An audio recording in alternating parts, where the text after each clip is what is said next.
আসসালামু আলাইকুম। আশা করি সকলেই ভালো আছেন। প্রিয় চাকরি প্রত্যাশী ভাই বোনেরা, পাট অধিদপ্তর, বস্ত্র ও পাট মন্ত্রণালয়ে একটি নিয়োগ সার্কুলার প্রকাশ করা হয়েছে। একটি সরকারি স্থায়ী নিয়োগ সার্কুলার। যারা এখনো আবেদন করেননি, দ্রুত সময়ের মধ্যে আবেদনটি করে নেবেন। যেহেতু মোটামুটি অনেক বড় একটি নিয়োগ সার্কুলার, শুধুমাত্র এসএসসি পাস করে আবেদন করা যায় এই নিয়োগ সার্কুলারে। আজকের এই ভিডিওর মাধ্যমে এই নিয়োগ সার্কুলারটা নিয়ে আপনাদেরকে বিস্তারিত তথ্যগুলো জানিয়ে দেওয়ার চেষ্টা করব ইনশাআল্লাহ। সম্পূর্ণ ভিডিওটা একদম না টেনে শেষ পর্যন্ত দেখবেন।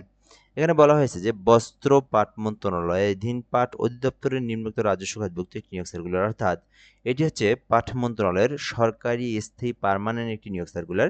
এরপরে বলা হয়েছে যে এখানে বাংলাদেশি প্রকৃত নাগরিকেরা আবেদন করতে পারবেন। মানে বাংলাদেশের যে কোনো জেলার যে কোনো প্রার্থী যে কেউ চাইলে এই আবেদনটি করতে পারবেন। এরপর বিষয় হচ্ছে অনলাইনের মাধ্যমে আবেদন করতে হবে। আপনি যদি আবেদন করতে চান তবে অনলাইনের মাধ্যমে ফর্ম পূরণ করে আবেদন করতে হবে। আশা করি আপনারা এই বিষয়টা সম্পর্কে অবগত হয়েছেন। তো এখানে পদের নাম রয়েছে, পদসংখ্যা, শিক্ষাগত যোগ্যতা। আপনার শিক্ষাগত যোগ্যতা অনুযায়ী আপনি কোন পোস্টে আবেদন করবেন সেই বিষয়গুলো আপনি এটা দেখলে বুঝতে পারবেন। তো এটা দেখার আগে আপনাদেরকে গুরুত্বপূর্ণ একটি সংক্ষিপ্ত করে বলে রাখি বিষয়। যারা ভিডিওটা ফেসবুক থেকে দেখতেছেন, যদি আপনি আমাদের ফেসবুকে নতুন হয়ে থাকেন অবশ্যই জব প্লাস বিডি ফেসবুক পেজটিতে ফলো দিয়ে রাখবেন। আর ইউটিউব থেকে যদি দেখে থাকেন, আমাদের ইউটিউব চ্যানেলের নাম এম আর রাইহান হাসান।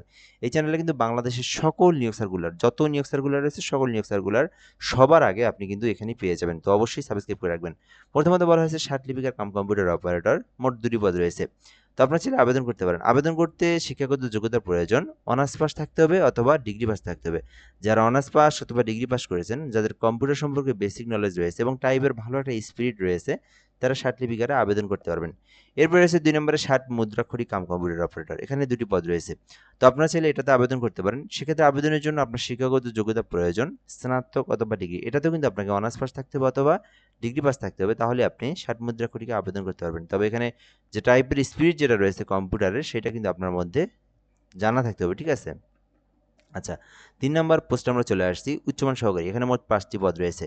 এই উচ্চমান সহকারী ১৪ গ্রেডে যারা আবেদন করতে চাচ্ছেন ৫টি পদের বিপরীতে, তাদেরকে শুধুমাত্র অনার্স পাস অথবা শুধুমাত্র ডিগ্রি পাস করা থাকতে হবে। তাহলেই আবেদন করা যাবে। এরপরে রয়েছে হিসাব সহকারী উচ্চতর স্কেল, ৩টি পদ রয়েছে।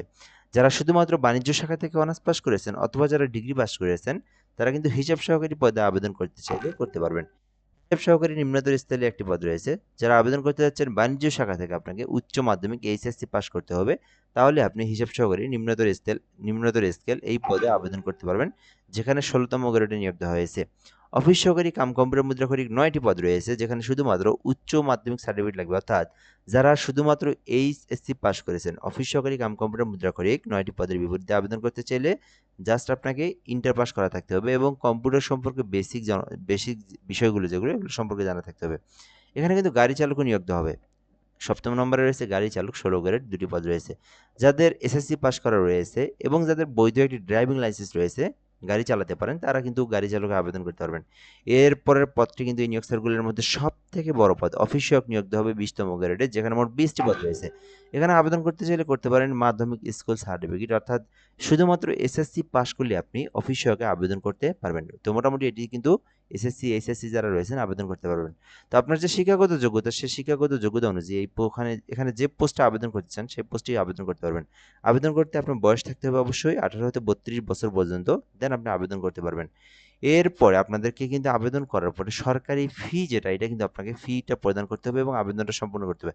আবেদন হয়ে গেলে আপনারা কিন্তু আবেদন করবেন এই যে digitude.telidoc.com, এই যে একটা লিঙ্ক দেখতে পাচ্ছেন, এই যে এই লিঙ্কে প্রবেশ করে কিন্তু আপনাদেরকে আবেদন করতে হবে। আমি আপনাদেরকে জুম করে দেখাই, যেহেতু এটা লিঙ্ক, এটা কিন্তু ভুল হলে কিন্তু আপনাদেরকে ফর্ম দেখাবে না বা আপনার কিন্তু আবেদন ফর্ম আসবে না। যেকোনো একটা ব্রাউজারে গিয়ে digitude.telidoc.com লিখলেই প্রথম যে ওয়েবসাইট, ওখানে ক্লিক করলে আবেদনের ফর্ম পেয়ে যাবেন। দেন আপনার যে ইনফরমেশনগুলো রয়েছে, পার্সোনাল ইনফরমেশন, এডুকেশনাল কোয়ালিফিকেশন, ছবি স্বাক্ষর, এগুলো দিয়ে আপনার আবেদনটা সম্পূর্ণ করবেন। আবেদনটা চলমান রয়েছে, চাইলে আবেদনটা করতে পারবেন। যারা আবেদন এখনো করেনি, দ্রুত সময়ের মধ্যে আবেদন করবেন। আবেদন হয়ে গেলে সরকারি ফি যেটা রয়েছে এটা দিবেন। এরপরে সরকারি ফি পেমেন্টটা দেওয়ার প্রসেস, ডিজিজুট space user ID 163 phone number send করে দিবেন।